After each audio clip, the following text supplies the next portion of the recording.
yaa doon sànni butéel borom butéel borom kees bi borom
C'est le premier verdict qui est conformé sur le procès en appel de Barthélémy Diaz, honorable député, qui reçoit chez lui les députés et maires pour leur dire un grand merci pour le soutien et la présence.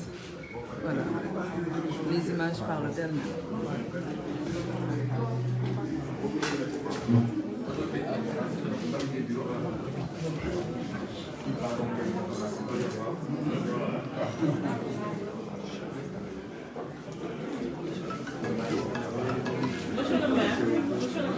J'ai un message. Monsieur le Président, juste 2 minutes. Je voulais, en présence de l'équipe, que je félicite d'abord, parce qu'il n'a pas été honorable, parce que nous sommes très fiers qu'il soit à l'Assemblée. Mais monsieur le maire, la jeunesse dakaroise, et je pense que je peux parler sur le contrôle de Barthélémy Diaz. Les gens ne se sont pas mobilisés aujourd'hui parce que vous êtes le maire de Dakar. Les gens se sont mobilisés parce que vous êtes un citoyen qui, à tout instant, quand le peuple a été en danger, vous vous êtes mobilisés pour que les gens puissent s'en sortir. Et je le dis en toute honnêteté, et je le puise au plus profond de nous. Parce que si c'était quelqu'un d'autre, je ne pense pas que le président Sonko aurait été là. La dernière fois, j'ai eu une dispute avec une personne quand vous avez pris le micro. Et j'ai dit, je reconnais aujourd'hui le camarade avec qui j'étais sur le terrain. Monsieur Guy Kesby, mon nom pour bien le payer. Mais je vous dis qu'aujourd'hui, le message que nous lançons, c'est que vous nous représentez au niveau de l'Assemblée. Moi, je suis d'une idéologie qui croit en la lutte des classes. Et je pense que vous l'avez compris. Vous nous représentez en termes d'exemple. Vous avez parlé d'une loi que vous allez mettre en œuvre, mais n'oubliez pas la jeunesse qui vous regarde. Et je pense qu'aujourd'hui, moi je suis très fière de voir Abbas qui ne se laisse pas faire. Je pense que c'est lui qui m'a un peu réconcilié avec mon troisième mandat. Mais de vous dire qu'aujourd'hui, tous ceux qui sont là ne sont pas là parce que vous êtes le maire de Dakar. Mais ils sont là parce qu'à chaque fois que chacun d'entre eux a eu un besoin, vous avez été présents. Et je parle parce que c'est des gens qui ont travaillé avec vous pendant plusieurs années qui m'ont dit, Aïda, le maire Barthélémy Diaz, des fois, il a un très fort caractère, mais c'est quelqu'un de généreux. La générosité, ce n'est pas le fait de prendre de sa poche et de donner à quelqu'un de l'argent. La générosité, c'est d'être présent, autant dans les bons moments que dans les moments les plus difficiles. Et mon camarade honorable député, Abba Mbaye, qui pour moi est mon député de choix, il a eu à faire ce témoignage-là dans son bureau quand nous avons été deux. Et en conclusion, parce que ce n'est pas une rencontre politique, c'est pour vous dire que le soutien de tout un chacun, c'est un soutien sincère, c'est un soutien désintéressé, parce que nous savons que vous irez au bout des attentes que nous avons. Et autant vous irez au bout des attentes que nous avons, nous nous aussi la possibilité de le maire que nous avons. Vous êtes très, très fougueux, mais pensez à ceux qui sont, je ne dirais pas derrière vous, mais qui sont avec vous. Parce que nous croyons que la camaraderie, c'est le fait de se dire les vérités, c'est le fait de résoudre des problèmes, mais le fait d'être présent pour pouvoir résoudre ces problèmes-là. Et M. Sonko, je pense qu'aujourd'hui, on peut faire le mariage, là, l'imam. En réalité, monsieur le maire,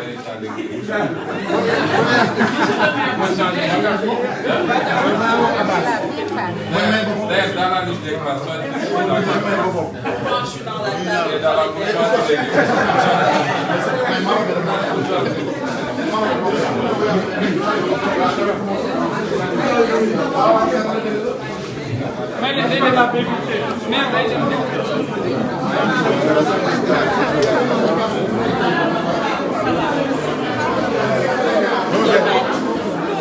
Comment vas-tu? Ça va?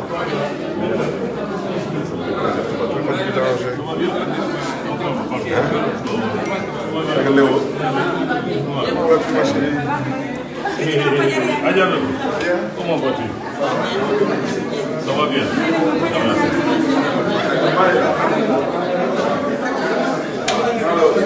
Ok, ouais. Ça va bien. Ça va bien. Bien, merci, merci beaucoup, merci.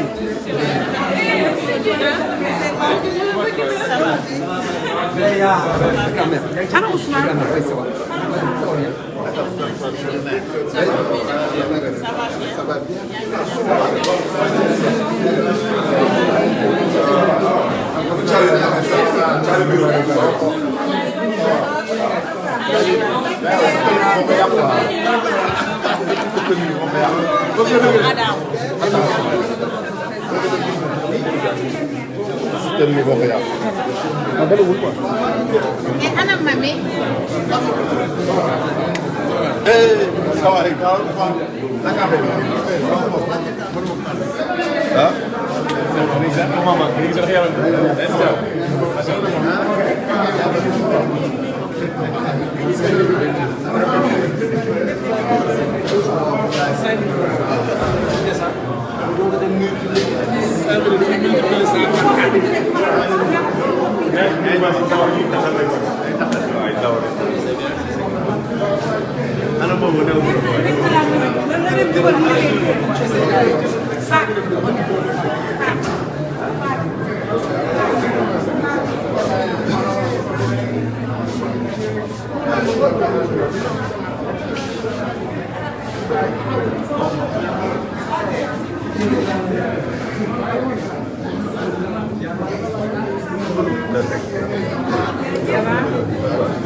Aider le passage.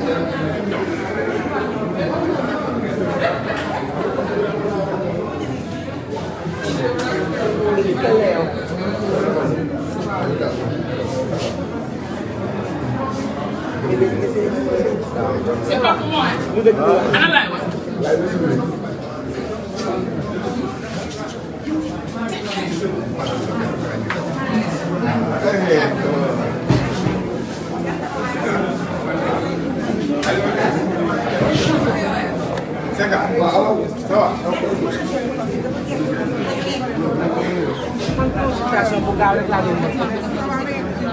man toog si biti rek man tam organiser rek ay ngay jéem it boo dee ay sama lu mu nekk ça va la grange am te moom la jaaral ñu ko jaral yóbbu nga wàcc ay malaayika sax wàcc ay police ak gendarme wàcc ay malaayika ñu tasaaru biir Dakar wala biir réew ba jox la nga noonu mais danañu tase ci yoon te du yàgg non mbetteel amuñu ko ci ban mbetteel mbetteel ak li xew ci vote yi mbetteel ak la xam ci installation assemblée nationale mbetteel ak leneen ak leneen ak leneen ak liy ñëw mais ñun xam nañ lépp. est-ce que duñu wax alhamdulilah wala yéen jàpp ngeen non ñun jàppuñu alhamdulilah parce que suñu doon alhamdulilah Barth def recours bu doon alhamdulilah rek mu dépendre ca loola li ñu dëggalaat tey mais ñun dañu gëm ni li ñuy wax ay sos la Macky Sall dafa gëm ni li muy wax ay sos la parce que moo njëkk a taxaw ci écran yi wax nit du weddi boppam góor du weddi boppam góor du xëy na ñuul na ba pare xëy suba ne weex na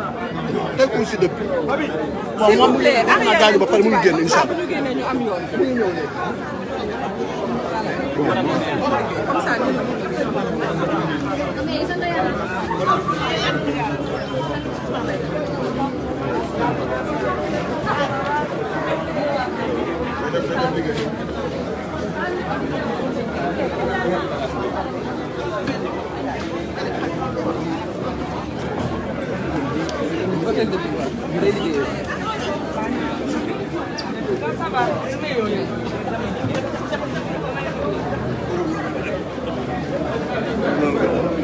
Sénégalais yi bërëbu liggéeykaayam li ni mel nag di wane rek ni peut-être bi amaanaam ñu ci ba pare la te kat boo la gisee déjà ñu xoolal defuñu dara parce que xoolal ndam rek la yem li ko nar a xaar da ngay xaar mooy nday mbili ji moom Dakar ak ñu ko wër ñoo ko moom tous lan moo tax a déplacé wu encore waaye yow ndaanaan rek tax a déplacé wu mais même peine bi ñu maintenir également loolu aussi même la peine bi 2 ans donc 6 mois ferme 6 mois xanaa ku def dara ku def dara ngay doo 6 mois 2 ans kii deful dara de moom moo ñëw fekk suñu te xamoo nag yàlla doo nga xam te xamul mais yaakaar ngeen mu yem fii tey fii la war a yem sax fii la war a yem parce que li mu doon dàq moom lañ ko mujj tegaat li mu doon dàq mooy 6 mois yi mu doon bañ moom lañ ko mujj daanaan waaw boo ko daanee te deful dara nag nit moom xam ku def dara ngay dàq 6 mois wala 1 an mais deful dara ko ñun daal jàmm rek la ñuy ñaan Sénégal moom jàmm la bëgg te jàmm la yéen ñaan ñu koy ñaanal lu mu bëgg nag ak Dakar bu mu am yéeneem ci waa Dakar yàlla na ko yàlla koy may si incha allah si kattanu yàlla ñu yaakaar jàmm daal la ñu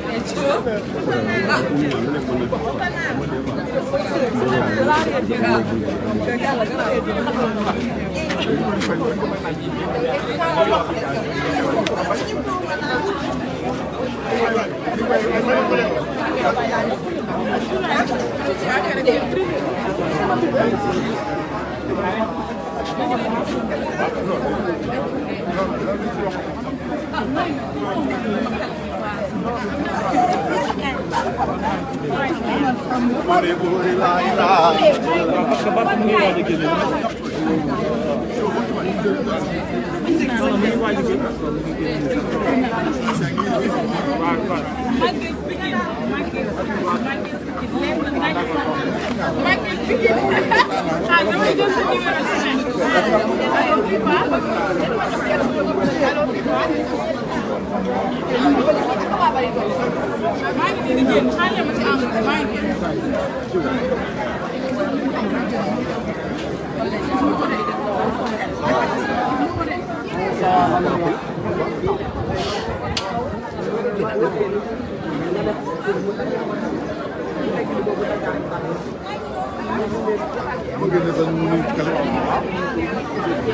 Instagram.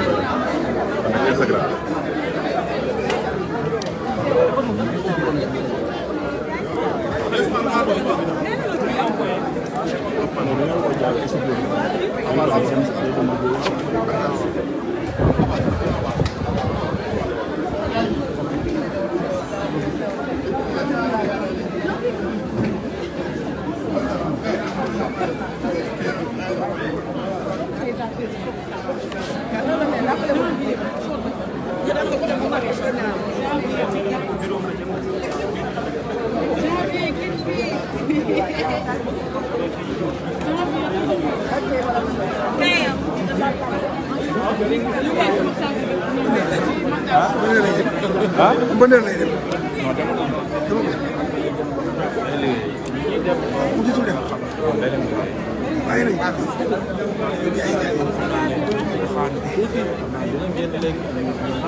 Le président Abba moom lay seen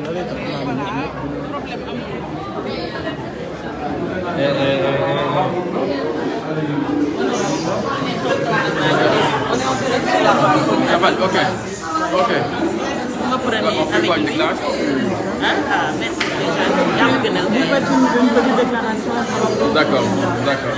En fait, voilà, on est ici en tant qu'élus, puisque le fond du débat concerne les élus au Sénégal. Vous vous rendez compte que le maire qui est ici a été élu avec plus de 100 000 voix d'écart par rapport à la coalition présidentielle. Vous vous rendez compte? Je ne parle même pas de son score. Je parle de l'écart entre lui et la coalition présidentielle. Ceux qui veulent nous imposer des débats sur le cumul des mandats doivent savoir que c'est ça les vrais débats. Le vrai débat, c'est le statut de l'élu local. C'est quoi être maire au Sénégal? C'est quoi être maire de la capitale? Comment un élu peut être dans sa mairie, être agressé par des nervis et être condamné? Comment on peut être maire de Dakar, avoir un budget, avoir 300 000 francs de salaire? Aujourd'hui, les gens te parlent de cumul de mandats. C'est ça les préalables qu'il faut régler. Et je pense que cette condamnation-là, ce procès-là, c'est quelque chose qui doit nous interpeller en tant que politique et qui nous interpelle en tant qu'élu. Il est temps qu'on parle du statut de l'élu, de la protection de l'élu, comment un député peut avoir 45 000 voix, avoir une immunité parlementaire, et un maire qui a 150 000 voix n'a pas d'immunité parlementaire et peut aller en prison et être condamné pour des broutilles. Je pense que c'est ça l'enjeu et c'est une réflexion qui suit. Merci beaucoup.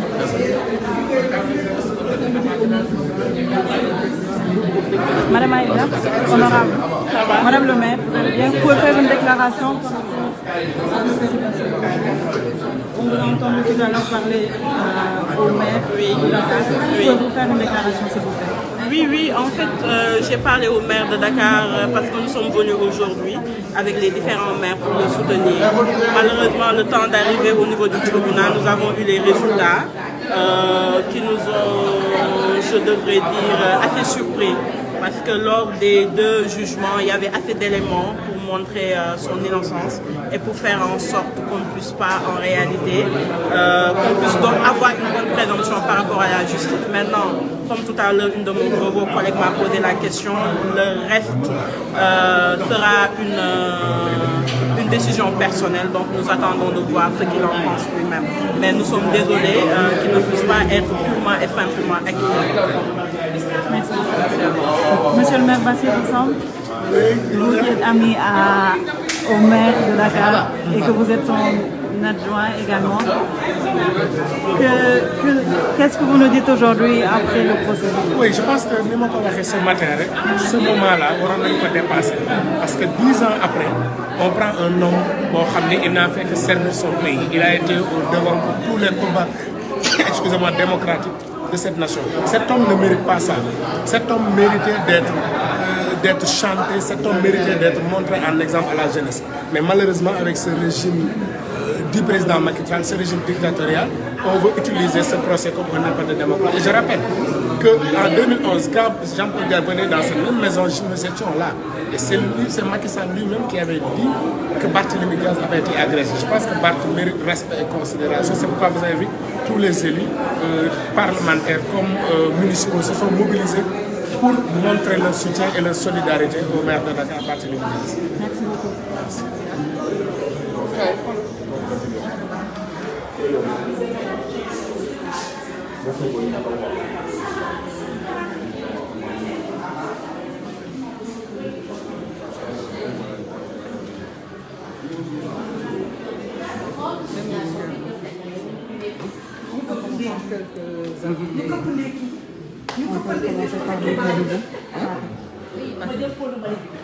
Pouvez-vous, s'il vous plaît, faire une déclaration, monsieur le maire, par rapport au procès du maire de Dakar?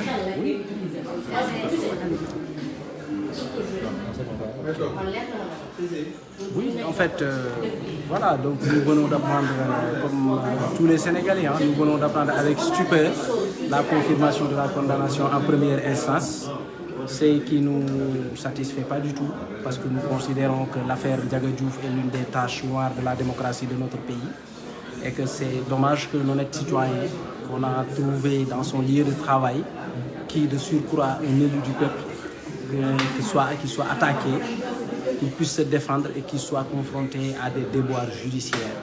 Nous déplorons encore une fois vraiment la mort de Ndiaga Diouf, parce que c'est un Sénégalais. Donc nous compatissons et nous présentons encore une fois nos condoléances à toute sa famille éplorée. Mais sur cette affaire, nous estimons que la justice n'a pas joué pleinement son rôle.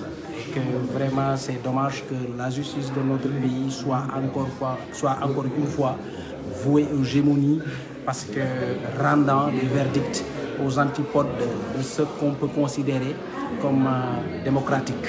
Donc aujourd'hui, nous sommes plus que déçus, parce que l'honorable député maire Barthélémy Diaz mérite vraiment toute la quiétude qui s'y est par rapport à l'exercice de sa fonction. Et nous osons espérer que cette affaire-là puisse être derrière nous, puisque lui, il puisse être focus sur les problèmes, sur la satisfaction vraiment des besoins pour lesquels les Dakarois l'ont porté à cette station-là. Encore une fois, nous marquons tout notre désaccord par rapport à ce verdict-là qui a été rendu à la hâte, parce qu'on n'a même pas donné l'opportunité au maire d'arriver au tribunal et de se mettre à la barre pour entendre de lui-même le verdict. Donc cela prouve encore une fois que nous avons vraiment affaire à une justice aux ordres, et ça n'honore pas la démocratie de notre pays.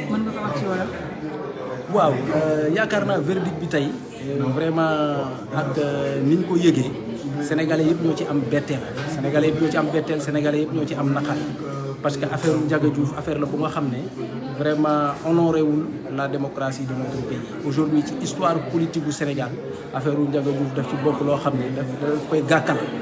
Donc tey nag amoon nañu yaakaar ne affaire boobu dina nekk derrière nous, et que le principal mis en cause dans cette affaire-là, qui est l'honorable député Barthélémy Diaz, daan nañ ko blanchir, acquitter ko pour mu mën a dellu ci njabootam, pour mu mën a vraiment dox ay soxlaam, pour mu mën a aussi tamit matal li nga xam ne moo taxoon Dakar waaye teg ko fa mu nekk nii tey. Donc lii dafay wane rek ne suñu justice bi wax dëgg yàlla fi ñu ko doon xaar àgguñu fa. Donc lii dafay gàttal rek la posture de notre justice, ndax boo xoolee moom jotul sax àgg tribunal, balaa laata muy génn këram lañ ko informé du verdict qui a été rendu à la hâte. Donc loolu day wane rek ne justice bi jusqu'à présent vraiment am na ñu ko ŋànk, am na ñu koy manipuler, am na ñu koy doxal, te loolu bokkul ci ñi nga xam ne day jëmale kanam démocratie bu réew. Donc ñun nag en tant que Dakarois, vraiment en tant que Sénégalais, li xew tey vraiment rafetlu wuñ ko te ñaawlu nañ ko ba fu ñaawlu mën a àgg. Merci beaucoup.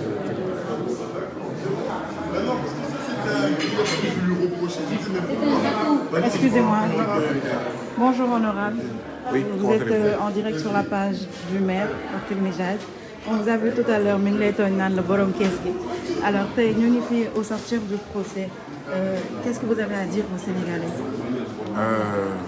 tey bésu naxar la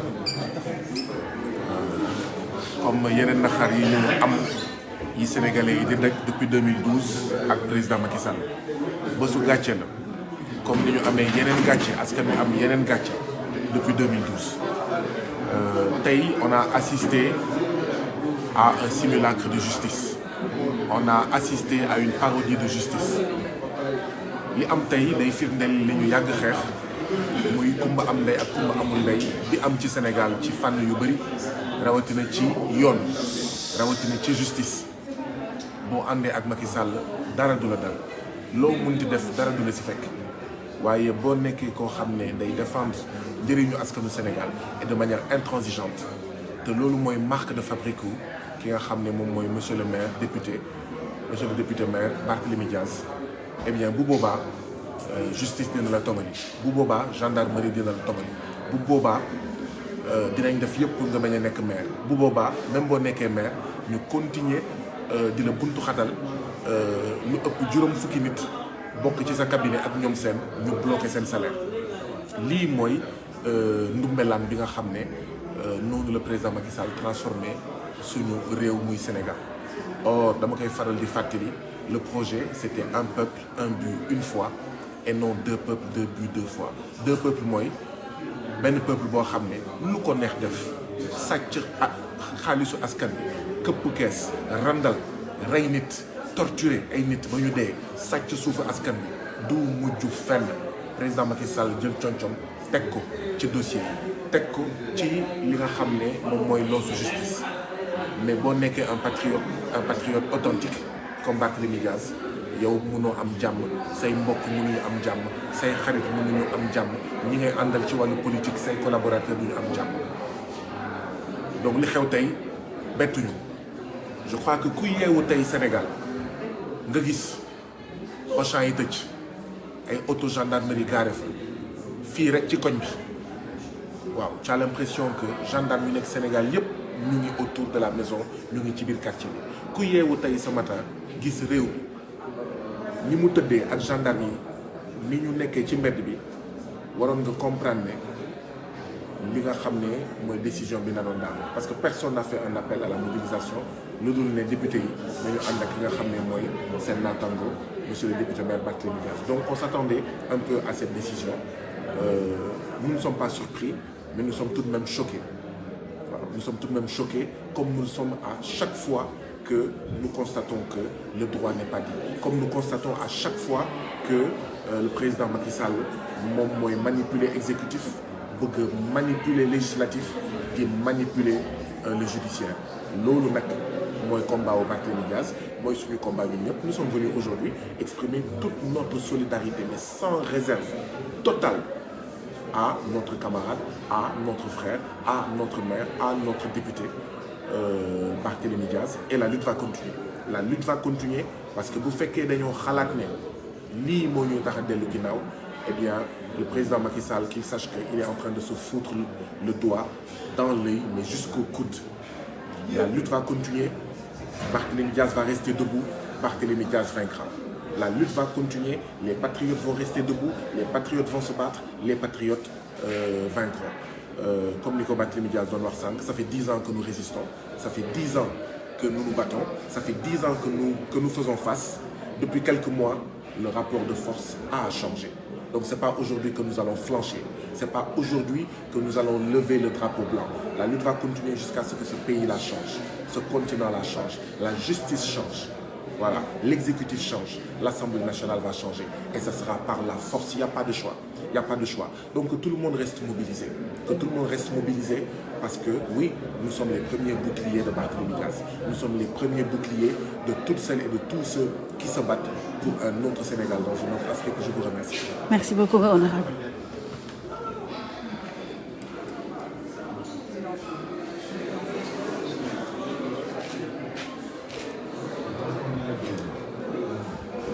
Bonjour. Vous êtes en direct sur la page du maire, de l'honorable maire Barthélémy Dias. Au sortir du procès aujourd'hui, on vous voit venir chez lui le soutenir. Quelle déclaration pouvez-vous faire? Bonjour. Comment? Présentez-vous. Bonjour. Je suis Manuel Souba Mokhtar, adjoint au maire à la ville de Dakar, chargé du développement durable, de l'urbanisme et de la protection du littoral. Donc en fait, là je suis venu aujourd'hui, c'est pas en tant que politique, politicien, mais plutôt en tant que frère. Pour soutenir mon frère qui, quand on a besoin, il est là. Et surtout aussi pour l'injustice. Parce que tout le monde sait comment ça s'est passé en fait lors en fait de l'attaque de Ndiaga Diouf et de ses compères. Donc on sait que en fait donc on peut dire que vraiment là c'est de l'injustice parce qu'en fait il n'y a pas de preuve matérielle en fait qui puisse inculper le maire. Donc par rapport au verdict, on est quand même un peu déçus. On est quand même très déçus qu'ils aient confirmé en fait en première instance. Espérons en tout cas que le maire ne fera pas de pourvoi en cassation. Moi en fait c'est mon avis, c'est mon sentiment. Donc on verra après par rapport à sa déclaration justement qu'est-ce qu'il va faire. Merci beaucoup. Merci. En wolof s'il vous plaît. En fait dama fi ñëw en tant que frère du maire Barthélémy Dias mais pas en tant que politique donc ñëwoon pour jàppale ko soutenir ko surtout par rapport ak li ñu ko tuumal et tey gis nañ ne di justice di wax doyuñu waaye on verra moom ci boppam personnellement dina xool ndax dafay pourvoir en cassation. Merci. Merci beaucoup. Merci.